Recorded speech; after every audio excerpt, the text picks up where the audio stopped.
à toutes et à tous, bienvenue dans ce webinaire consacré à activité physique et santé mentale. Alors avant de commencer, bienvenue à tous les gens qui sont déjà venus sur nos webinaires. J'ai vu passer des noms que je connais déjà.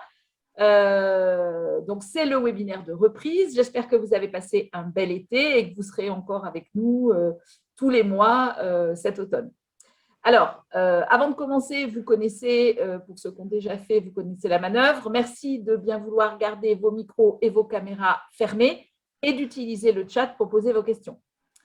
Alors, Jean-Michel, bonjour. Merci d'être avec nous aujourd'hui. Je vais te laisser te présenter. Écoutez, bonjour à tous. Et je suis vraiment ravi de vous accueillir et de vous recevoir pour évoquer avec vous un vrai enjeu de maintien en santé, tout à la fois sur le plan individuel et personnel, mais aussi collectif, c'est-à-dire en termes de santé publique. Alors, juste quelques infos me concernant, assez rapidement. Qui suis-je? Donc, je suis Jean-Michel Bourrel, je suis un vieil infirmier psy, cadre de santé auprès des soignants et chargé d'enseignement en institut de formation, mais j'ai aussi animé pendant près de 30 ans des activités physiques auprès des personnes atteintes de troubles psychiques et je suis donc du coup titulaire d'un brevet d'état d'éducateur sportif, mais qui n'est pas spécifique de l'activité physique adaptée. Alors, les vertus de l'activité physique ont été largement validées en ce qui concerne les maladies cardiovasculaires ou le diabète, et de nombreuses études récentes ont témoigné des bienfaits sur la santé. Durant le confinement, on a vu fleurir tout un tas de vidéos où les gens montraient comment bouger pendant ce moment qui était un peu difficile. Alors, première chose, que doit-on entendre par santé mentale ? Oui, Marie-Fred. Eh bien, là, je vais partager avec vous une approche ou une définition de Jacques Sutter, qui paradoxalement n'est pas psychologue, mais sociologue, mais je trouve c'est une définition qui est assez juste. Pour lui, la santé mentale, c'est l'aptitude du psychisme à fonctionner de manière harmonieuse, agréable, efficace, et à faire face avec souplesse aux situations difficiles, tout en étant capable de retrouver un certain équilibre. Cette définition-là, elle peut être prolongée par celle de l'Organisation mondiale de la santé. Vous voyez, c'est qui définit la santé mentale comme étant un état de bien-être qui permet à chacun de réaliser son potentiel, de faire face aux difficultés normales de la vie, de travailler avec succès et de manière productive, et ainsi que d'être en mesure d'apporter une contribution à la communauté. Alors, deux définitions complémentaires, mais peut-être qu'on peut se dire aussi qu'il y a vraiment quelque chose de très important. Ce qui va finalement, du coup, définir la santé mentale, ce n'est pas la présence ou l'absence de troubles mentaux ou de pathologies psychiatriques. C'est-à-dire que, du coup, on peut imaginer, et on peut tout à fait imaginer, qu'on peut avoir ou être atteint de troubles psychiques et pour autant plutôt être en bonne santé mentale. Du coup, et par activité physique, parle-t-on spécifiquement du sport ou d'autres choses? Alors, on va un peu dépassionner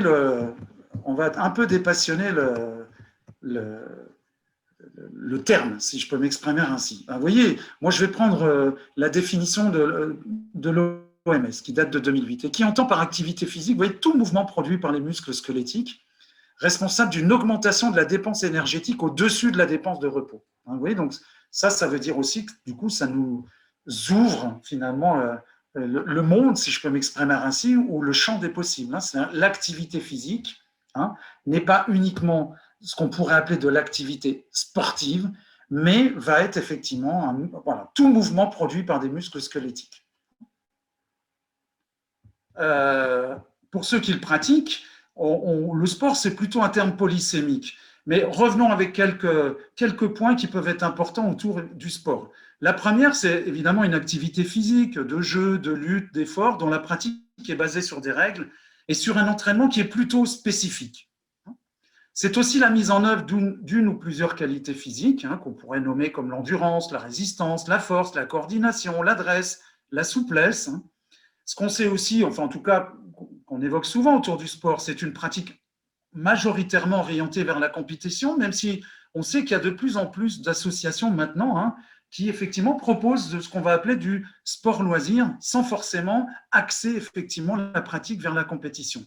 Et puis, le sport, c'est plutôt une pratique fédérée, sous la tutelle d'une fédération sportive.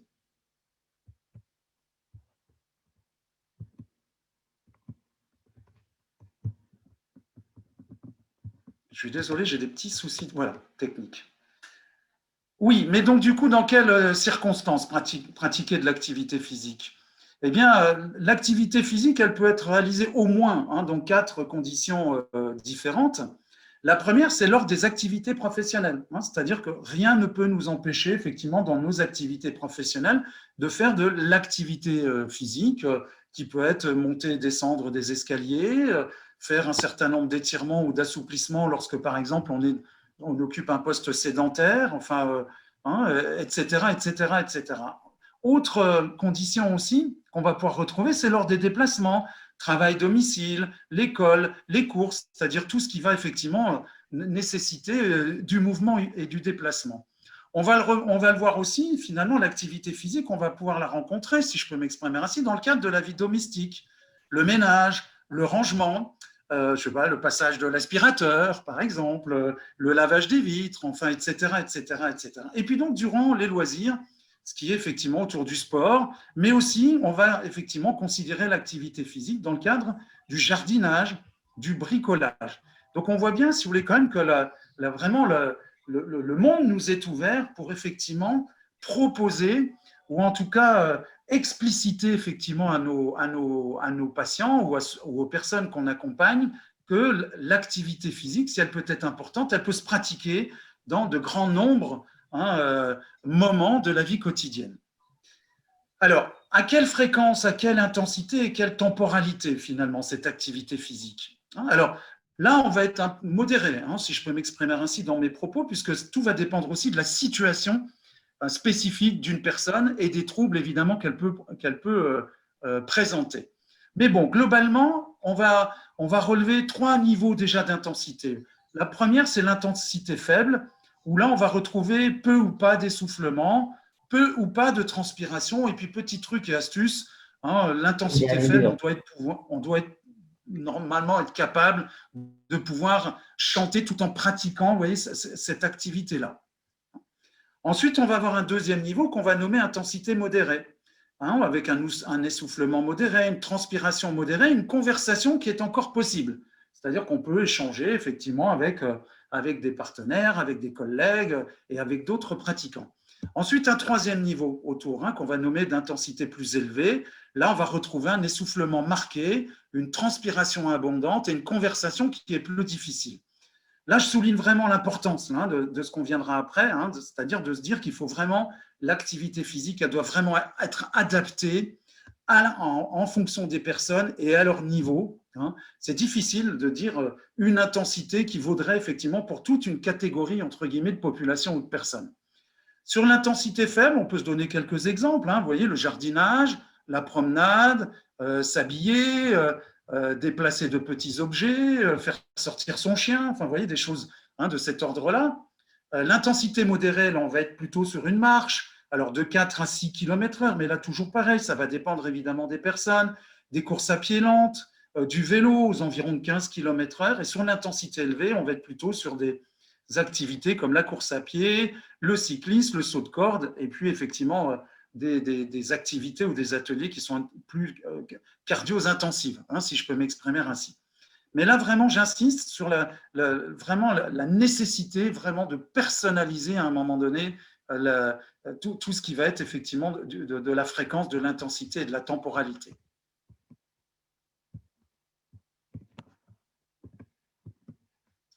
Alors, c'est ce que je disais. En tout cas, globalement, donc même s'il faut être prudent sur la question de la fréquence, de l'intensité, de la temporalité, souvent qu'on nomme avec l'acronyme FIT, eh bien, en tout cas, ce qu'on sait maintenant des études, vous voyez, qui ont pu être faites, et celle-ci, finalement, date déjà de 2005, donc elle a déjà 15 ans, qu'il est possible de considérer qu'un minimum de 20 minutes d'activité physique à intensité modérée, donc ce qu'on pourrait dire comme léger essoufflement, à raison de 3 à 5 fois par semaine, donc ce qu'on appelle en aérobie, notamment, eh bien, procure un effet psychologique positif. On va aller un tout petit peu plus loin là, dans les explications qu'on va pouvoir donner.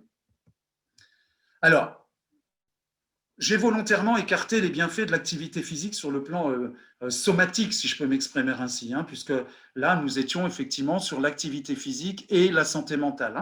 Donc là, vraiment, là, on va évoquer de très nombreuses études, et notamment une qui émane de l'INSERM en 2008, et qui effectivement explique et explicite à partir d'une revue de littérature que la pratique régulière d'intensité modérée contribue au bien-être, ou en tout cas au mieux-être subjectif, et à une meilleure qualité de vie, vous voyez, en agissant sur un certain nombre de facteurs qui interviennent dans différentes dimensions. Et là, on va en tout cas, par rapport à cette étude, en garder 5 qui me semblent, moi, assez importantes.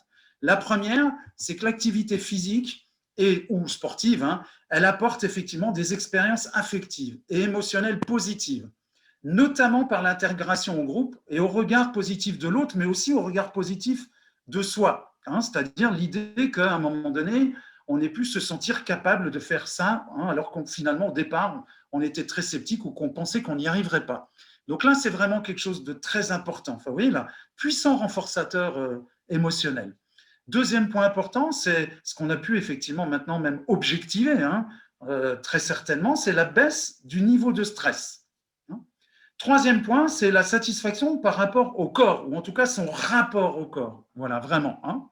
Et que probablement l'activité physique, pour un certain nombre effectivement de nos concitoyens ou de nos pratiquants, permet un petit peu aux personnes de retrouver en tout cas quelque chose qui rend positif ce rapport au corps. Quatrième point, enfin, c'est la satisfaction par la participation active à la vie sociale. Donc ça reprend un peu le premier point sur ce qu'on appelle l'intégration au groupe et, entre guillemets, à la socialisation. Et puis, un cinquième point qui est quand même très important, c'est l'amélioration du sommeil. Alors, on a aussi un certain nombre maintenant d'impacts qu'on connaît bien de l'activité physique, et particulièrement sur la production hormonale et donc du coup les neurotransmetteurs. Alors, quelques partages ensemble. Premièrement, ce qu'on sait aujourd'hui, c'est que l'activité physique, elle permet un abaissement de la production de cortisol. Vous savez que la cortisol est très impliquée, notamment sur l'apparition des symptômes somatiques du stress. Donc là, on sait maintenant que l'activité physique, elle va avoir un vrai impact sur la gestion du stress. On sait aussi que ça amène une augmentation de la production de dopamine. Vous savez, la dopamine, elle est considérée en tout cas comme étant l'hormone du plaisir et ou du bien-être psychique. On sait aussi qu'il y a une augmentation de la sécrétion de sérotonine. Et celle-ci, maintenant, qu'on connaît bien, puisqu'elle intervient notamment dans tout ce qui est les molécules d'antidépresseurs, eh bien, ça intervient sur la joie, la confiance en soi. La sérotonine, elle régule aussi le sommeil, l'humeur. Donc, ça touche du coup aux états dépressifs. Et voilà, et elle régule aussi en partie la libido. Et puis enfin, ce que beaucoup de pratiquants en activité physique et sportive ont pu évidemment repérer, eh bien, c'est l'augmentation notamment de la production d'endorphines, c'est-à-dire une hormone sécrétée par deux glandes situées dans le cerveau, c'est-à-dire l'hypophyse et l'hypothalamus, et qui donne un effet euphorisant et apaisant, mais qui aussi donne l'envie, si vous voulez, d'avoir envie, entre guillemets, de recommencer. Donc, du coup, on voit bien qu'il va y avoir des répercussions psychiques de la pratique d'activité physique et que ça va être plutôt très positif et intéressant. Ce qui est surtout important de se partager, c'est que ces répercussions psychiques, elles sont positives et elles sont maintenant constatées et démontrées par de nombreuses études, aussi bien auprès de populations souffrant de pathologies chroniques que dans la population générale. Je ne reviens pas effectivement sur ce que Marie-Fred disait tout à l'heure autour de l'importance et de l'intérêt de l'activité physique, notamment dans le cadre des périodes de confinement et de ce qu'on a pu vivre autour du Covid. Mais en tout cas, ce qui est sûr aujourd'hui, c'est que ce qu'on sait bien, c'est que l'exercice physique est souvent associé à la fois, on a parlé du stress tout à l'heure, mais aussi à la réduction de l'anxiété et à ces indicateurs physiologiques qui sont parfois très perturbateurs de la personne, pour la personne, pardon. C'est-à-dire tachycardie, sueur, tremblement, oppression thoracique, et aussi parfois une perception un peu péjorative d'un certain nombre d'événements de la vie. Donc, on va avoir d'autres effets bénéfiques aussi hein, sur le plan psychologique. Hein. On l'a déjà un tout petit peu dit, mais c'est important de le redire, c'est-à-dire c'est vraiment l'enrichissement de l'expérience sociale. Hein. C'est-à-dire le fait effectivement de vivre effectivement l'activité à un moment donné dans le cadre d'un groupe, dans le cadre d'une association, dans le cadre de rencontres avec d'autres. Hein, et ça, on sait que ça a vraiment de grands effets bénéfiques. On sait aussi que c'est une augmentation de la vigilance. On y viendra aussi de l'attention et de la concentration, mais notamment de la vigilance. On sait que ça va permettre d'améliorer l'estime de soi lorsque l'activité physique est bien évidemment adaptée à ses capacités, à ses potentialités. Mais ça, on sait que c'est un puissant renforçateur de l'estime de soi. Et puis, ça amène aussi une augmentation du sens de l'effort, ce qu'on pourrait peut-être nommer comme étant une forme d'endurance psychologique. Donc, on voit bien que c'est un vrai impact positif hein, sur la qualité de vie. Alors, d'autres effets bénéfiques encore qu'on peut se partager, je l'ai déjà dit hein, juste avant sur la slide précédente, l'attention et la concentration. Mais on sait aussi que ça a un impact sur le processus décisionnel, puisqu'à un moment donné, lorsque notamment on est par exemple dans des jeux collectifs, hein, ou dans des exercices qui nécessitent à un moment donné des mouvements, eh bien, ça va nécessiter de la part du pratiquant avoir des prises de décision. À qui je donne le ballon, par exemple. Hein, quand je le donne, comment je le donne. Enfin, donc là, vraiment, on sait que ça a de vrais impacts. On sait que ça a des impacts encore et des effets bénéfiques sur le sentiment d'efficacité personnelle, c'est-à-dire l'idée qu'on peut se faire d'une certaine réussite pour soi. Et donc, sur le pouvoir d'agir sur soi, hein, ce qu'on appelle aussi l'empowerment, hein, vraiment le fait qu'on puisse se dire, après tout, mais lorsque je pratique de l'activité physique, je me sens mieux, je vais mieux, ou j'étais pas bien, et là, je ressens quelque chose qui me permet effectivement, par de l'activité physique, d'avoir une action effectivement sur ce qui se passe pour moi. On va avoir des effets bénéfiques encore sur l'amélioration de l'image de soi. Et puis, ce qui n'est pas indéniable, évidemment, dans la vie de l'être humain, c'est tout ce qui va être autour de la distraction et du plaisir. Alors, ce qui est aussi très intéressant, là, parce qu'il y a de nombreuses études récentes là, qui ont été faites, là, maintenant, vous voyez, qui datent maintenant entre 2008, il y en a des plus anciennes, hein, mais celles que j'ai relevées étaient surtout entre 2008 et 2019, qui soutiennent que les bienfaits de l'activité physique hein, sur la santé mentale hein, et sur le plan psychologique sont accrus lorsque celle-ci est pratiquée dans un contexte de groupe, dans un contexte collectif. Alors ça, c'est quand même quelque chose qui va être important à retenir dans ce qu'on va pouvoir effectivement proposer, notamment à nos pratiquants, à nos patients et aux personnes en tout cas que nous allons accompagner. Et tout ce qui est activité physique nécessitant un engagement social ont des effets effectivement bénéfiques, même si on l'a déjà dit, mais qui sont plus importants sur la réduction du stress, sur la résilience face au stress, c'est-à-dire la capacité finalement de l'être humain à réagir face à un certain nombre de situations de stress. On sait aussi aujourd'hui que ça a des effets importants sur les symptômes anxieux et dépressifs, et puis, ça a une forme, entre guillemets, hein, de protection sur le risque suicidaire en agissant notamment comme des catalysateurs sociaux. Donc, on peut vraiment conclure, en tout cas, que l'activité physique, elle participe au développement d'un mieux-être individuel et collectif sur le plan psychologique, en augmentant effectivement tout ce qui est autour des ressources psychologiques, sociales et environnementales finalement nécessaires aux individus et aux groupes, hein, aux collectivités, en tout cas, pour s'engager vers quelque chose qui serait l'ordre d'un mieux-être psychologique. Alors, peut-être on va retenir quelques points là importants, hein, même si j'en ai déjà partagé un certain nombre, mais qui vont nous permettre aussi tout doucement de basculer, hein, ou en tout cas d'aller vers ce qui peut concerner hein, notamment tout ce qui est autour des pathologies psychiques. Donc, plusieurs points. Donc, à retenir, donc l'activité physique, elle a des effets, notamment avec une sensation de bien-être ou en tout cas de mieux-être. Point peut-être qui, moi, me semble déjà primordial. Deuxième chose, la réduction effectivement du stress perçu, vécu. Troisième chose, une expérience personnelle et ou sociale positive, ce qui n'est pas indéniable chez un certain nombre de personnes que nous allons accompagner. Et puis deux points quand même qu'on va revoir après dans des études, un effet anxiolytique et jusqu'à un effet antidépresseur. Donc là, on voit venir que l'activité physique peut devenir thérapeutique. Oui, et on va évidemment l'expliquer, et quand on va l'expliquer, effectivement, c'est nettement argumenté par des expertises et des recherches qui ont été menées, à la fois du côté effectivement de la recherche dite médicale, mais aussi de toute la recherche de la filière STAPS à aujourd'hui, qui effectivement produit quand même pas mal effectivement de recherche, de réflexion et d'expertise. Alors, en tout cas, autour des maladies chroniques aujourd'hui. Donc là, on est de manière plus générale. Une expertise collective, vous voyez, de l'INSERM qui est très récente, qui date de 2019, vous voyez, et qui explique que la pratique régulière d'activité physique d'intensité modérée à élevée, mais d'abord et surtout d'intensité modérée, exerce un effet protecteur vis-à-vis, vous voyez, de la survenue du stress psychologique, de l'anxiété, des manifestations de dépression et puis effectivement d'une meilleure qualité de vie. Ça, on l'avait déjà vu de manière plus générale juste avant, mais là, c'est effectivement confirmé autour effectivement du traitement des maladies chroniques.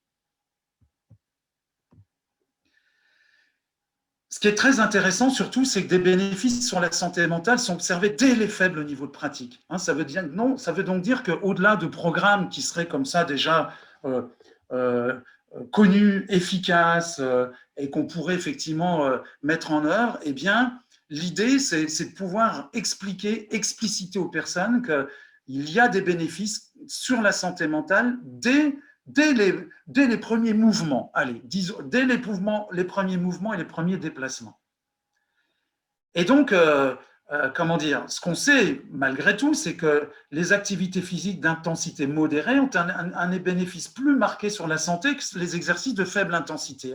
Si on revient, pour se remettre un petit peu les choses en tête, activité physique d'intensité modérée, par exemple, c'est une marche de 4 à 6 km/h, c'est du vélo à 15 km/h, c'est du travail, des exercices un peu collectifs de mouvement ou de déplacement, mais pas d'intensité élevée qui nécessiterait plus de capacité de respiration et qui serait plus intensif évidemment sur le plan cardio-respiratoire. Alors, de plus, dans cette étude, la pratique de l'activité physique serait particulièrement efficace, vous voyez, pour lutter contre le stress au travail, le risque de dépression et de burn-out, et ou chez les personnes ayant un emploi sédentaire. Alors, peut-être un mot quand même, puisque sur les troubles psychiques, on a parlé on a évoqué la population générale, nous sommes ensuite partis sur les troubles ou les maladies chroniques, et là, on va effectivement évoquer quelques particularités autour des troubles psychiques. Alors, quelques éléments d'épidémiologie quand même. Vous savez que les troubles psychiques apparaissent au 3e rang des maladies les plus fréquentes après le cancer et les maladies cardiovasculaires. Donc, on voit bien que c'est un vrai problème de santé publique, mondialement à aujourd'hui connu et reconnu et amplifié même effectivement avec l'épisode du Covid. En France, vous voyez, près d'une personne sur 5 risque de connaître un trouble psychique au cours de sa vie, notamment comme une dépression, un burn-out, de l'anxiété, des addictions, des troubles alimentaires, voire des troubles schizophréniques ou bipolaires. Donc on voit bien quand même que 20%, vous voyez, d'une population qui en France est environ entre 60 et 65 millions, vous voyez, ça fait effectivement près de 14 à 15 millions environ, vous voyez, un petit peu moins, de personnes qui sont susceptibles à un moment donné de rencontrer un trouble psychique, même passager, parce que évidemment l'idée c'est pas de se dire que ce sera forcément des maladies psychiques au long cours. Et donc du coup, l'idée effectivement c'est de se dire quel bienfait sur le plan psychique pour des personnes qui à un moment donné peuvent être atteintes effectivement par la pathologie psychique. Et là, on prendra 2 exemples qui sont relativement emblématiques, puisqu'on pourrait évidemment prendre bien plus de troubles en exemple, mais on va prendre du coup la dépression et les troubles schizophréniques.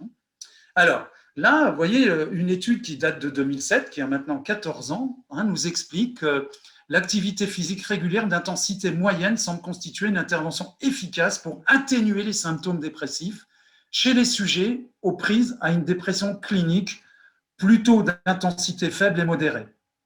Mais ce qui est très important dans cette étude, vous voyez, qui finalement date de 2007, je le redis, eh bien, c'est que, alors après, les 150 minutes d'activité physique hebdomadaire à intensité moyenne, ça va évidemment dépendre des personnes, mais en tout cas, c'est que les retours d'expérience dans cet article nous montrent que ça aurait un effet aussi important et peut-être même plus durable que le traitement pharmacologique. Alors, j'anticipe juste peut-être un peu quelques contenus qui vont derrière. Vous savez que l'expertise collective de l'INSERM de 2019 préconise même que pour une dépression clinique d'intensité faible à modérée, l'activité physique serait plus intéressante à prescrire en première intention avant des antidépresseurs. Vous voyez, donc là, on a vraiment des études qui commencent à nous montrer tous les bienfaits vraiment de l'activité physique sur le plan psychique. Alors, d'autres synthèses d'études, on vous mettra à disposition aussi une bibliographie, si c'est voilà, pour ceux qui veulent aller voir un peu plus loin.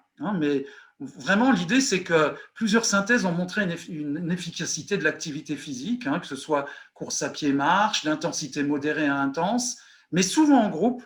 Et le plus souvent, alors ça, c'est intéressant évidemment pour ceux qui, proposent ou qui sont enseignants ou intervenants en activité physique adaptée, l'idée, c'est que c'est le plus souvent supervisé. C'est-à-dire que l'idée, non pas qu'il s'agirait qu'il y ait un coach qui soit absolument présent, mais quand même un peu. On peut imaginer qu'il faut qu'il y ait quelqu'un qui soit là aussi un peu pour soutenir, vous voyez, les motivations et les réussites des pratiquants. Et en fait, ces études-là ont montré que cela réduisait les symptômes de la dépression, et vous voyez, je le redis encore, du même ordre que celle des antidépresseurs et d'une psychothérapie. Vous voyez que là, tout doucement, on arrive vers une reconnaissance dite thérapeutique, finalement, de l'activité physique. Jean-Michel, je t'interromps. Alors là, pareil, encore quelques Jean-Michel, j'ai une petite question. Informations. Pardon ? J'ai une question sur le chat. Oui, bien sûr. Dans 2 diapos auparavant, donc il est évoqué une dépression clinique dans l'étude que tu as citée sur la dépression. Donc, est-ce qu'on entend par là un diagnostic de dépression par un médecin nécessitant un traitement? Alors, oui, très probablement, effectivement. En tout cas, dans l'étude effectivement qui avait été proposée par Warburton et ses confrères, c'était effectivement en tout cas, un diagnostic avait été effectivement proposé. Mais s'il n'y a pas de diagnostic, ou en tout cas, on peut imaginer que si on faisait face à des personnes qui avaient des éléments, par exemple, de tristesse, un peu d'apathie, enfin, vous voyez, des éléments qui pourraient nous faire penser à une dépression, ce qu'on sait aujourd'hui dans toutes les études et qui concernent plutôt la population générale, on sait qu'en proposant de l'activité physique, on va pouvoir quand même avoir des effets qui vont pouvoir effectivement atténuer les symptômes dépressifs. Donc, je vais dire oui, en tout cas, pour répondre à la question, mais en même temps, on sait que ça va avoir effectivement des bienfaits sur des symptomatologies qu'on pourrait nommer d'allure dépressive. Merci. Alors, oui, donc, vous voyez, chez des patients atteints de dépression d'intensité légère à modérée, il y a maintenant de nombreux guides, effectivement, de pratiques cliniques qui proposent des programmes d'activité physique. Alors après, ça va dépendre, mais globalement, de l'ordre de 2 à 3 séances, vous voyez, de 30 à 60 minutes par semaine, pendant au moins 2-3 mois. C'est-à-dire que ce qui est quand même important de souligner, c'est que pour que ça ait des effets déjà positifs, dans un premier temps, puis dans la durée, il est quand même nécessaire que la pratique de l'activité physique soit plutôt évidemment régulière. Et puis donc, le type d'exercice physique et leur intensité sont vraiment adaptés à la situation, aux préférences de chaque patient, en veillant effectivement à maintenir leur motivation. Là, on touche à ce qu'on connaît bien maintenant, du côté de la santé mentale, et notamment de ceux qui travaillent en addicto, c'est la question de l'approche motivationnelle, c'est-à-dire que l'idée, c'est de ne pas proposer forcément des choses qui, à un moment donné, vont mettre en difficulté ou en tout cas sont trop éloignées de la motivation intrinsèque du pratiquant. Vous voyez, là, on a des sources qui sont très récentes, puisque là, c'est une source de la revue Prescrire et qui date de 2020. Alors, après la dépression, faisons un détour, si je peux m'exprimer ainsi, sur les personnes qui sont atteintes de troubles schizophréniques. Alors, juste quelques rappels assez vite autour de la schizophrénie. Ça n'est pas exhaustif ce que je suis en train de dire, mais c'est simplement du coup pour se rendre compte peut-être de l'intérêt de l'activité physique auprès de nos patients. La première chose, c'est ce qu'on connaît, c'est une forme de perturbation du schéma corporel, avec parfois des dysmorphophobies, l'impression effectivement d'être dissocié, d'être un peu morcelé.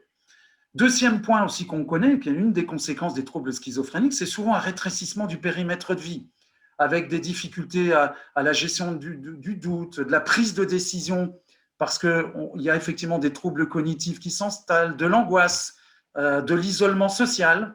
Ce qu'on va aussi rencontrer dans la schizophrénie, ce sont des troubles de la volition, notamment qu'on va nommer un peu autour des troubles de la volonté, des difficultés à être motivés, des difficultés à réaliser des actions, des troubles cognitifs, avec notamment des troubles liés à l'attention, la concentration, la mémoire, mais aussi la cognition sociale, et puis les fonctions exécutives, c'est-à-dire la difficulté parfois de planifier, de s'organiser en vue de réaliser effectivement une action. Donc on voit bien du coup qu'il y a plein d'exercices qu'on peut proposer dans l'activité physique qui vont avoir du sens, notamment autour de cette problématique de troubles cognitifs dont, je rappelle, s'installe dès les prodromes de la maladie, c'est-à-dire qu'en début de maladie, déjà, les troubles cognitifs s'installent. Et puis, ce qu'on va retrouver parfois chez les personnes atteintes de troubles schizophréniques, c'est une difficulté, en tout cas autour de l'altérité, parfois une difficulté de conscience de l'autre, si je peux m'exprimer ainsi, en tant que sujet, d'où l'intérêt, vous voyez, de pouvoir proposer des jeux collectifs qui vont effectivement permettre d'aider la personne effectivement à reconnaître l'autre comme étant un vrai partenaire. Ça, c'est vraiment quelque chose qui me semble essentiel et ce que j'ai beaucoup remarqué en proposant et en pratiquant avec les patients de l'activité physique adaptée. Alors, une méta-analyse assez récente, elle a 5 ans, elle date de 2016, qui montre que les auteurs constatent, donc là on reste sur les troubles schizophréniques, un effet positif de l'activité physique, vous voyez, sur la sévérité des symptômes. Ça, c'est une première chose. Sur la symptomatologie positive, la symptomatologie positive, c'est tout ce qui touche au délire, aux hallucinations et aux troubles du cours de la pensée. Par contre, les auteurs constatent un effet positif aussi, peut-être encore plus important, sur la symptomatologie négative. Tout ce qui va être autour, parfois malheureusement, de la pauvreté des affects, du discours, de la mimie, et puis pour revenir sur les troubles de la volition que j'ai évoqués précédemment. Donc globalement, il y a vraiment un effet positif qui est constaté sur la symptomatologie générale, et puis sans entrer dans le détail, parce que ce n'est pas l'objet de mon intervention, sur la problématique aussi du syndrome métabolique. Vous savez que voilà, avec nos patients qui deviennent parfois très sédentaires, qui prennent aussi des antipsychotiques, il y a effectivement un danger potentiel pour eux, qui d'ailleurs réduit aussi leur espérance de vie de 10 à 15 ans en fonction des études. Vous voyez, c'est ce qu'on appelle notamment le syndrome métabolique, avec parfois l'apparition de problèmes autour du diabète, d'hypertension artérielle, d'insuffisance respiratoire, etc., etc., etc. Une autre étude aussi, vous voyez, qui est encore plus récente et qui date de 2018, de Firth et de ses collègues, c'est une réduction, vous voyez, ça confirme ce que je disais sur la diaporama précédente, une réduction de 33% des symptômes négatifs, avec notamment une amélioration du fonctionnement psychosocial, de la reconnaissance des émotions, de la mémoire à court terme, et puis d'un score qui s'améliore sur un test cognitif d'inhibition. Mais je reviens quand même sur le fonctionnement psychosocial et de la reconnaissance des émotions pour ceux qui effectivement travaillent en psychiatrie et ou en santé mentale et qui notamment ont pu accompagner des personnes autour, par exemple, de programmes de remédiation cognitive. On sait aujourd'hui quand même que c'est ce qui péjore quand même, la capacité de nos patients à pouvoir s'insérer ou de se réinsérer, ou en tout cas d'avoir une participation sociale et citoyenne assez satisfaisante. Vous voyez, donc ça, on voit bien du coup que l'activité physique, elle va avoir un grand intérêt. Alors, souvent, ce qu'on connaît un peu, et là c'est une étude qui avait été faite spécifique par des Hollandais sur l'activité physique et la schizophrénie, vous voyez, avec en tout cas une revue de littérature relevant un certain nombre de preuves scientifiques, c'est que les épreuves couronnées de succès pour les patients atteints de schizophrénie surviennent lorsque le patient effectue une prestation pour laquelle notamment son enthousiasme, vous voyez, quand on parle de motivation, et surtout ses capacités, c'est-à-dire ses possibilités personnelles jouent un rôle essentiel. C'est-à-dire que tout ce qui va lui permettre d'être un vrai acteur du jeu, si je peux m'exprimer ainsi. Et ces expériences, effectivement, peuvent aboutir à des attributions internes positives durables. Je pense que c'est ça aussi qui est très important, notamment autour de l'estime de soi, la satisfaction personnelle, et puis aussi un impact qui n'est pas indéniable autour de l'autostigmatisation. Vous savez que nous avons un certain nombre de nos patients qui finalement intègrent, comme la population générale, une forme de stigmatisation des troubles schizophréniques et qui estiment que du coup, ils sont plus capables d'eux, qu'ils sont plus bons, qu'ils peuvent plus faire grand-chose, et voilà, et qu'ils intègrent consciemment ou inconsciemment, en tout cas, cette problématique-là. Eh bien, on sait aujourd'hui que l'activité physique, elle joue quand même effectivement un rôle autour de tout cela. Merci. Alors, oui. j'ai une petite question, Jean-Michel, Oui. sur autour de la prise en charge des activités physiques, parce qu'effectivement, elles peuvent être prescrites, mais sont-elles prises en charge par la sécurité sociale? Alors, sur un certain nombre de maladies chroniques, plus particulièrement du côté somatique, un certain nombre, effectivement, sont pris en charge.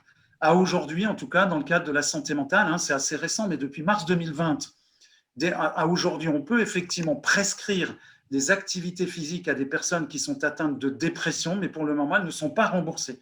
Ce qui pose effectivement un vrai problème à aujourd'hui. En tout cas, j'espère que tout ça va s'améliorer. En tout cas, on voit bien, si vous voulez, qu'on est quand même sur le chemin, sur la route. Il y a des maisons de santé sport, sport et santé qui vraiment là maintenant se développent grandement sur le territoire, mais on a encore effectivement à progresser. D'autant plus, effectivement, si on considère que l'activité physique est effectivement thérapeutique, ça veut dire qu'elle mériterait probablement d'être remboursée par la sécurité sociale, puisqu'elle contribuerait effectivement du coup à améliorer effectivement la situation d'une personne. Mais en tout cas, sur le plan des troubles psychiques, on n'en est pas encore là à aujourd'hui. J'ai une autre question sur quelle est l'approche thérapeutique de l'activité physique pour les personnes souffrant d'anorexie, sachant que celle-ci est souvent pratiquée pour ne pas prendre de poids ou même en perdre. Est-ce qu'il y a des choses qui ont été écrites à ce sujet? Oui, absolument. Oui, absolument. Et notamment l'expertise que j'ai évoquée tout à l'heure de l'INSERM, pour lequel vous aurez effectivement des ressources, là, en tout cas pour une bibliographie. L'idée, si vous voulez, dans le cadre de l'anorexie mentale, à aujourd'hui, même s'il y a des études en ce moment, il y a des recherches qui sont faites, qui vont peut-être aller un peu à l'encontre de ce qu'on pourrait penser, c'est-à-dire de dire que, il ne faut pas faire trop d'activité physique, en tout cas d'intensité modérée à élevée avec les personnes atteintes d'anorexie, parce qu'on irait effectivement plein dans leurs problématiques et leurs symptomatologies. Donc là, il y a des études, il y a des recherches aujourd'hui qui travaillent beaucoup là-dessus. Mais en tout cas, là où on en est à aujourd'hui, c'est plutôt de se dire que l'activité physique chez les personnes atteintes d'anorexie vont plutôt être autour d'une centration sur la problématique corporelle, enfin, vous voyez, autour d'un travail sur la perturbation de l'image corporelle et plutôt des activités que je vais nommer douces, parce qu'effectivement, on a tous, ou parfois pu observer, enfin en tout cas, moi je me souviens d'une patiente que j'avais suivie et qui, quand elle était hospitalisée, notamment dans un service de médecine à l'hôpital, dans un service qui présentait un couloir qui devait faire à peu près 150 ou 200 mètres, elle arpentait, elle faisait des navettes dans ce couloir-là une partie de la journée pour effectivement, entre guillemets, pouvoir perdre du poids. Donc l'idée, ce serait plutôt de la gymnastique douce, de l'étirement, de l'assouplissement, enfin, vous voyez, de travailler aussi sur une certaine conscience, si je peux m'exprimer ainsi, de l'aspect corporel, enfin, vous voyez, de l'image corporelle et du schéma corporel. Voilà en tout cas ce qu'on peut dire, mais il y a effectivement des recherches qui sont en train de souligner qu'on peut pratiquer de l'activité physique modérée, notamment avec les personnes atteintes d'anorexie. Merci. Alors, faisons un détour quand même sur l'activité physique adaptée ou l'activité physique santé.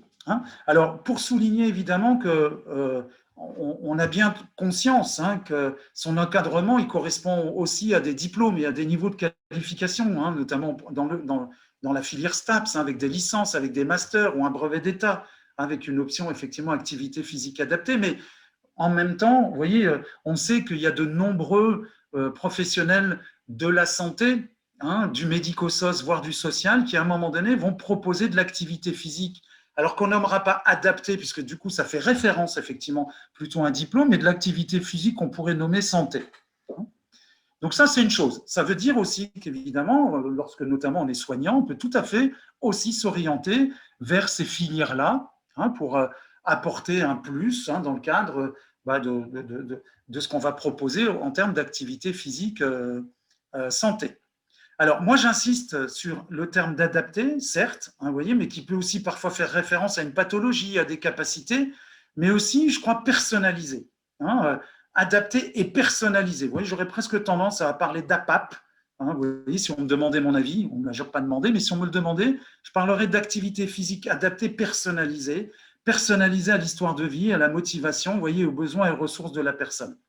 Alors, je sais bien que quand on évalue les personnes, on travaille évidemment dans cette dimension-là, mais je pense que c'est important de se le rappeler parce que c'est important du coup d'un bilan à un moment donné partagé avec l'usager avant de pouvoir pratiquer une activité. Vous voyez, j'ai en tête un exemple qui est peut-être caricatural, mais dans le cadre d'un centre d'accueil thérapeutique à temps partiel où moi je proposais des activités physiques avec un collègue, un psychiatre qui pensait que c'était important que la personne pratique de l'activité physique avait effectivement orienté la personne vers nous. À cette époque-là, on proposait de l'activité. Alors, à l'époque, on appelait ça VTT, mais ce qu'on pourrait plus appeler comme ça aujourd'hui, mais appelons ça vélo tout chemin. Voilà, quelque chose comme ça. Et en fait, aucune information n'avait été effectivement recherchée chez cette personne-là. Et quand elle est arrivée, on s'est rendu compte qu'en fait, elle ne savait pas faire de vélo. Voilà. Enfin, vous voyez, donc, alors c'est un peu caricatural, mais l'idée, c'est vraiment de croiser un peu les besoins, les ressources, les motivations des personnes, vous voyez, pour vraiment pouvoir leur proposer, à un moment donné, des activités qui peuvent être effectivement du coup adaptées. Alors, on l'a déjà dit, mais je trouve que ça, c'est vraiment quelque chose de très important. Enfin, c'est quelque chose, pour moi, de fondateur même. C'est dans un rapport publié en 2011, la Haute Autorité de Santé, qui s'est appuyée, comme je le fais aujourd'hui, sur les données probantes de la littérature, notamment scientifique, reconnaît un programme d'activité physique comme une thérapeutique non médicamenteuse. Alors ça, c'est vraiment pour moi quelque chose de fondamental. Peut-être certains d'entre vous ont vécu un temps, enfin, vous voyez, où moi j'ai dû parfois souvent me battre pour pouvoir faire reconnaître l'activité physique comme étant un soin psychique à part entière. Ou souvent, enfin voilà, ce qui m'était renvoyé, c'est bien, c'est occupationnel. Ça, je vais caricaturer un peu, ça fait rire les enfants, vous voyez, ça fait chanter les oiseaux, mais bon, bref, il y avait peu de reconnaissance de l'activité physique. Là, vraiment, vous voyez, depuis 2011, on est effectivement dans cette reconnaissance. Et puis, vous voyez, une étude vraiment très, là on peut la nommer très exhaustive, de Pedersen et Saltin, en 2015, vous voyez, qui détaille 26 maladies chroniques pour lesquelles un programme d'activité physique devrait être prescrit. C'est-à-dire parce qu'on a des données probantes qui démontrent effectivement l'efficacité de l'activité physique et dont un certain nombre de maladies psychiatriques, vous voyez là, qu'on a sous les yeux, dépression qu'on connaît bien, l'anxiété, stress chronique et la schizophrénie. Aujourd'hui, on est, la prescription d'activité physique de manière officielle par un médecin généraliste peut se faire pour la dépression. Et pour le moment, et uniquement pour la dépression. Donc, j'espère que tout ça, finalement, là, assez rapidement, va pouvoir s'ouvrir. Et puis, pour revenir à la question de tout à l'heure, qu'effectivement, à un moment donné, on puisse penser que l'activité physique étant un soin à part entière puisse être du coup remboursée par la sécurité sociale. Alors, assez rapidement, quelques apports autour de l'activité physique adaptée, mais je reprends probablement pour ceux qui ont déjà fait des formations autour de l'APA, c'est une définition en général assez connue de Potter en 2004, vous voyez, qui définit l'activité physique adaptée comme, on va retrouver une partie de la définition tout à l'heure qu'on s'est partagée sur l'activité physique, mais tout mouvement, vous voyez, activité physique et sport, ça je pense que c'est vraiment très important, essentiellement basé sur des aptitudes et les motivations des personnes, mais qui vont avoir des besoins spécifiques qui les empêchent de pratiquer dans des conditions dites ordinaires. Vous voyez, hein. Et donc, effectivement, les APA vont agir au niveau fonctionnel, notamment en diminuant certaines déficiences, des incapacités, et surtout au niveau social en réduisant un certain nombre d'handicaps. Alors, on a aussi un décret du 30 décembre 2016 qui finalement régit, si je peux m'exprimer ainsi, l'activité physique adaptée. Donc, c'est la pratique, vous voyez, dans un contexte d'activité du quotidien, de loisirs, de sport ou d'exercices programmés. Donc, on voit bien là un peu le cadre finalement de ce qu'on se partage depuis le début de mon intervention, des mouvements corporels produits par les muscles squelettiques qui sont basés sur des aptitudes motivation. Là, on va retrouver un peu la définition de Potter, vous voyez, auprès de personnes ayant des besoins spécifiques et avec des difficultés de pratiquer dans des conditions dites ordinaires, même si de plus en plus, on voit fleurir des associations ou des associations sportives ayant pignon sur rue qui commencent à proposer des activités sport-loisirs en y enlevant notamment l'esprit de compétition. Et puis, donc je rappelle, mais c'est ce qu'on a dit tout à l'heure, que l'activité physique adaptée peut être prescrite pour des personnes atteintes de dépression. Et vous voyez, c'est une décision assez récente puisque ça date de mars 2021. Alors, je suis désolé parce que j'ai fait une petite faute là, de grammaire, ne m'en voulez pas, mais l'intervention peut agir sur les sphères, et là j'ai mis sur le plan, donc du coup vous avez un certain nombre d'adjectifs qui se retrouvent au féminin. Mais voilà, donc en tout cas l'intervention en activité physique adaptée, elle va agir sur le plan du coup physiologique, c'est-à-dire tout ce qui touche à l'organisme, au fonctionnement du corps, au bien-être, au mieux-être. Elle va avoir aussi un impact sur le plan fonctionnel, qui vont mettre, parce que les exercices vont mettre en avant un certain nombre de mécanismes, un certain nombre de perceptions sensorielles, telles que la vue, l'ouïe, l'expression orale, se parler, l'odorat, le toucher, la mobilité. Vous voyez que là, on a vraiment, le monde nous est grandement ouvert. Ça va avoir un impact sur vous voyez, sur certaines fonctions du cerveau, comme la mémoire, la réflexion, la communication, sur aussi ce qu'on disait, c'est-à-dire l'aspect décisionnel à un moment donné, c'est-à-dire je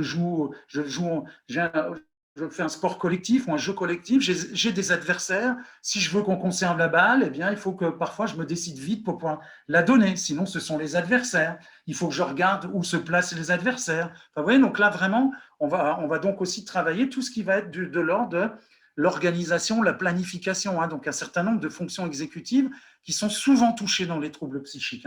Je songe notamment à la dépression, aux troubles bipolaires et aux troubles schizophréniques. On va travailler aussi sur les émotions, sur les sentiments, vous voyez, sur l'estime de soi. Et puis, sur le plan relationnel, autour d'écoute, enfin voilà, tout ce qui est de l'ordre de l'écoute, le dialogue, les opinions, enfin, vous voyez, les débriefings qu'on va pouvoir faire à l'issue des ateliers qu'on aura pu proposer, de comment on a ressenti les choses, comment ça s'est passé pour vous l'atelier, l'activité. Enfin, vous voyez, donc, et on voit bien en plus, et alors ça, tout cela est renforcé, ça c'est aussi quelque chose d'important, tout cela est renforcé. Donc quand effectivement on est dans des activités plutôt encadrées, et avec la participation de celui qui encadre. On connaît tous bien ça sur le plan de la relation, c'est-à-dire qu'il y a une forme de symétrisation de la relation qui se crée lorsque tout le monde participe à l'intervention, et donc du coup, tout le monde ayant participé, ayant vécu les mêmes émotions, enfin, vous voyez, eh bien du coup, ça a un effet majoré en tout cas sur le plan de l'intervention.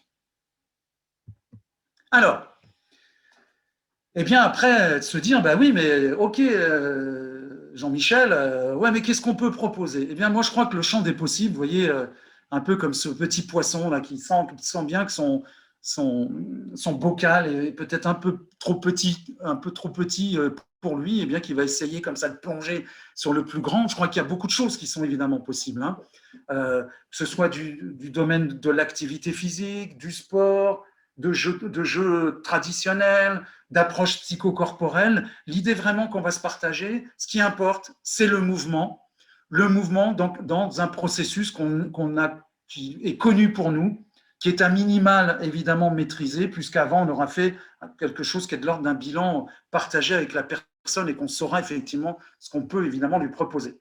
Donc vous voyez là, il y a beaucoup de choses, hein. Il peut y avoir du tai chi, du step, de la zumba, du stretching et des étirements, du badminton, les sports collectifs tels qu'on les connaît, il peut y avoir de l'aquagym, de la course à pied, du tennis de table, du vélo, il peut y avoir vous voyez, une équipe là récemment partagée qui faisait du tir à l'arc avec des patients et ça fonctionnait vraiment très très bien. Des jeux traditionnels, enfin moi je travaille beaucoup comme ça avec les groupes de patients, des jeux comme, alors quand je nomme jeux traditionnels, hein, vous savez, c'est les ballons prisonniers, le jeu de l'épervier, tous ces jeux-là qu'on utilisait ou qu'on pratiquait lorsqu'on était à l'école primaire ou au collège, vous voyez, dans le cadre de l'UCEP par exemple, la pétanque, enfin voilà. Mais un maître mot peut-être aussi, c'est que au-delà, si vous voulez, de tout ce qui est bien codifié, c'est l'idée en tout cas qu'on va se partager, c'est que on peut modifier les règles, on peut casser les codes, on peut changer les consignes. Vous voyez, on peut demander à un groupe finalement de jouer au basketball ou au handball ou au foot en marchant, hein, par exemple. On peut, jouer au tennis de table sur une petite table, vous voyez, avec une plus grosse balle. Etc., etc. Vraiment, l'idée, en fait, c'est de faire place à notre créativité, parce que ce qui est très important, ça va être de se centrer sur le ou les pratiquants. Et l'idée, évidemment, c'est d'amener, en tout cas, ces pratiquants-là à être en situation de réussite. Ça, c'est vraiment quelque chose de très important. Le champ des possibles, oui, mais dans un contexte de réussite. Michel, l'idée, c'est de ne pas mettre les pratiquants en difficulté. j'ai une question sur le chat autour de Oui. la motivation. Donc, c'est un participant ou participant qui bosse en SAMSA et qui évoque une grande difficulté à motiver des personnes qui ont des troubles de la volition. Et du coup, elle demande comment faire, il ou elle d'ailleurs. Alors, je pense que déjà comment faire, c'est de tenter, je dis bien, de négocier avec la personne, d'identifier finalement ce qu'elle peut faire et ce qu'elle fait déjà comme activité physique dans sa vie. Finalement, dans la vie quotidienne, est-ce qu'il n'y a pas des choses déjà qu'elle fait et pour lesquelles elle peut trouver quand même un certain satisfecit. Ça peut être un peu de mouvement, ça peut être un peu de marche, ça peut aller faire ses courses. Vous voyez, pour revenir à ce que, comment dire, un psychiatre qui s'appelle Steve De Chazer dans les thérapies orientées vers les solutions dit il n'y a pas de petits ou de grands changements, il y a un changement tout court. Vous voyez, l'idée, c'est vraiment d'aller solliciter, si je peux m'exprimer ainsi, le côté, mais vous faites déjà des choses bien, il y a déjà des choses que vous faites, et peut-être ce sont des choses que vous pourriez éventuellement renforcer. Ça, c'est une première chose, là, sans que ce soit magique, ce que je suis en train de dire, j'en ai bien conscience. La deuxième chose aussi, c'est que parfois les personnes ils vont avoir besoin, effectivement, d'être accompagnées pour aller redécouvrir ce que pourrait être de l'activité physique adaptée. Je crois qu'on peut se partager quand même qu'il y a de grandes représentations qui sont parfois erronées de la pratique sportive. Et on a beaucoup de patients qui disent « mais ça, c'est pas pour moi ». Donc l'idée quand même, c'est de pouvoir parfois amener en tout cas les personnes à peut-être aller regarder, observer un atelier, en tout cas les accompagner. C'est-à-dire l'idée, c'est d'aller vers. Vous voyez, d'aller vers ces personnes-là et de leur proposer un accompagnement au SAMSA, notamment un peu comme on peut le faire dans le cadre du case management, vous voyez, d'accompagner les personnes pour qu'ils puissent aller d'abord observer pour tenter de les aider à revivre effectivement une expérience. Tout ça n'est pas forcément gagné, mais en tout cas, c'est probablement une partie du chemin et puis vraiment de se donner les moyens que l'activité physique, ce soit une vraie réussite si les personnes vraiment s'y engagent. Après, effectivement, ce qu'on peut se dire, c'est que comme dans d'autres programmes, probablement on ne parviendra pas à toucher l'ensemble des personnes, mais en tout cas, tous ceux qu'on pourra toucher, on sait qu'on va avoir un effet bénéfique. Mais identifier et renforçons avec eux ce qu'ils font déjà dans la vie quotidienne. Vraiment, soulignons, vous voyez, ce qui importe, je le redis vraiment, c'est le mouvement. Vous voyez, si c'est un patient ou une personne accompagnée, qui, je ne sais pas, par exemple, ne prend pas l'ascenseur et qui descend effectivement les 2 étages de son HLM ou de son bâtiment, eh bien, c'est de lui dire que ça, c'est de l'activité physique, et que s'il peut renforcer de l'activité physique comme ça, eh bien, il en verra effectivement un certain nombre de bénéfices à terme. Voilà ce que je dirais. Oui. Alors, écoutez, en conclusion un peu de mes propos, je vais vous proposer une petite vidéo là, qui est relativement courte, qui est issue du CHU de Clermont-Ferrand.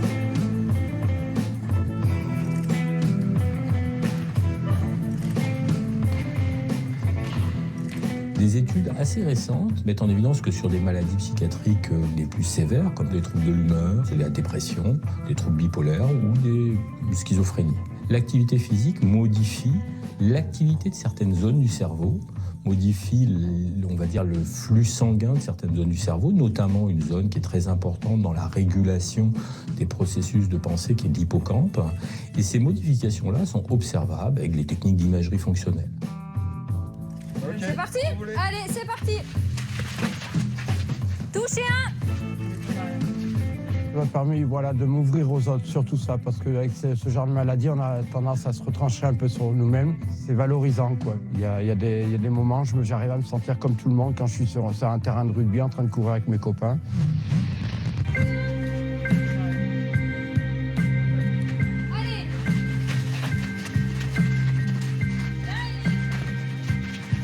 L'activité physique permet de diminuer les signes qu'ils peuvent présenter, qui sont la tristesse, la perte de l'estime de soi, l'anxiété, mais aussi parfois l'incapacité à avoir des interactions avec les autres. Un des éléments importants quand même, c'est de maintenir cette activité, de la répéter. Allez, le 10e, on reste en bas, en bloc. Allez, soufflez, hein. Nous, on préconise de faire 2 séances par semaine, d'au minimum une vingtaine de minutes, qui comprennent une phase de préparation, une phase d'activité, une phase de récupération. Et je crois que c'est important de rester sur cette logique-là. Le sport collectif, c'est vrai que ça les unit, ils arrivent bien à communiquer entre eux. On voit qu'ils sont quand même heureux de pratiquer une activité physique et que ça leur apporte beaucoup. C'est super, vous pouvez relâcher, très bien. Bravo tout le monde.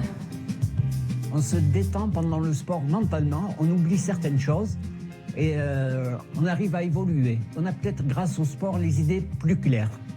L'activité physique, dans ce cas-là, renforce l'action des traitements et permet de les moduler, voire de les diminuer. Ce n'est pas une fin en soi, on ne fait pas ça pour diminuer les traitements, mais ça peut y contribuer. On va ouvrir un club de touche rugby qu'on pourra pratiquer tout au long de l'année, en plus de l'hôpital. Comme ça, on pourra aller à la rencontre des autres. Toujours des petits moments bien sympas, quoi.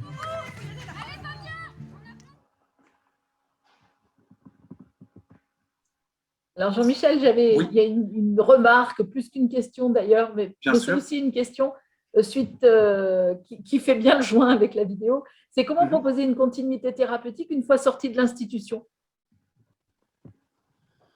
Alors, quand on parle de l'institution, on parle de l'hôpital, peut-être. En tout cas, c'est comme ça que moi je le comprends. Oui, je pense que c'est ça, oui. Je pense, oui. Non.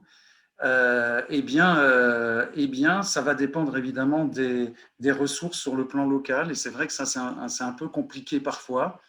Il y a de plus en plus quand même des centres d'accueil thérapeutique à temps partiel. Si on reste sur la psychiatrie, là, centré sur la psychiatrie, qui de plus en plus propose un certain nombre d'activités physiques. Donc, ça peut être effectivement cette possibilité-là. On va le retrouver aussi dans un certain nombre d'hôpitaux de jour. Il y a aujourd'hui, alors même si, en tout cas, notamment sur les troubles schizophréniques, c'est un peu plus compliqué, mais il y a de très nombreuses, alors je n'ai pas le chiffre en tête là, mais de maisons sport santé qui sont en train de s'installer vraiment sur le territoire. Il y a aussi effectivement du coup des associations tout doucement qui commencent et qui, historiquement parlant, en tout cas ne le faisaient pas, proposent du sport loisir. Enfin, vous voyez, il y a des clubs de basket, par exemple, il y a des clubs de volley, il y a des clubs de football qui finalement ont créé un département, vous voyez, sport santé pour proposer de l'activité, alors qu'on ne va pas nommer physique adaptée au sens strict du terme, en tout cas plutôt adapté à des personnes qui ne recherchent pas la compétition. Il y a évidemment aussi la Fédération française du sport adapté, par exemple, qui a une organisation associative. Et là, on peut effectivement se tourner là, sur cette fédération-là pour avoir l'adresse à la fois d'associations, mais aussi de correspondants sur le plan. Ils ont des correspondants régionaux et des correspondants départementaux. Donc, il y a quand même un réseau qui est existant, mais qui va évidemment dépendre d'un certain nombre de territoires. Donc, à aujourd'hui, j'ai l'impression que voilà où on en est, mais ce que je trouve aussi quand même intéressant et fort d'ailleurs, par rapport à ce qu'on est en train de se partager là, c'est on a de plus en plus conscience que l'activité physique a un impact sur un certain nombre de troubles, et donc on a aussi d'ailleurs de plus en plus d'établissements psychiatriques qui embauchent du coup aussi des animateurs ou des enseignants en activité physique adaptée. Moi, j'en connais effectivement un certain nombre là. Un établissement en Lorraine, Jury-les-Metz, par exemple, sur Dijon, sur Vichy. Enfin, voilà, vraiment. Donc, je crois que tout ça, quand même, tout doucement, est en train de vraiment, franchement, s'implanter. Je suis assez optimiste on va dire, sur l'avenir et sur, en tout cas, ce qu'on va pouvoir proposer à un certain nombre de nos patients ou participants ou pratiquants. Alors Jean-Michel, je crois que tu viens de répondre à la question, mais quand même, je la pose. Où peut-on trouver des papas pour travailler en tant qu'intervenant extérieur? Donc, est-ce qu'on peut passer par l'association des APAD que tu viens d'évoquer? Alors, oui, alors… PAPA. Oui, et puis éventuellement, mais ça on pourrait effectivement donner l'information.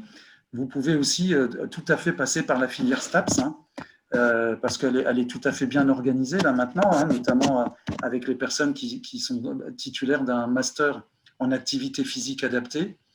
Donc et vous pouvez trouver les coordonnées sur Internet, notamment c'est